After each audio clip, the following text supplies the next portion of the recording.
পোশাক নিয়ে কটু কথা বলতে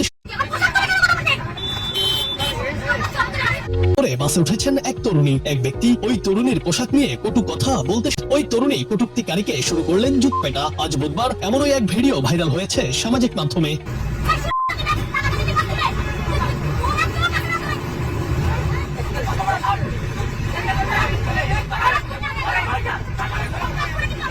ঘটনাটি ঢাকার একটি লোকাল বাসের। ভিডিওতে দেখা গেছে পোশাক নিয়ে সামনের সিটে বসা এক ব্যক্তি ওই তরুণীকে কটু কথা বলেন। এই সময় প্রতিবাদ করে সামনে এগিয়ে যান ওই তরুণী। উত্তেজিত হয়ে বলতে থাকেন, তুই আমার পোশাক নিয়ে কেন কথা বলবি? এ সময় তরুণী তার দিকে আঙ্গুল তুলে কথা বলতে গেলে ওই ব্যক্তি তাকে থাপ্পড় মারেন। এরপর সেই তরুণীও পা থেকে জুতা খুলে এফটেপিং করা ব্যক্তিকে জুতপেটা করেন।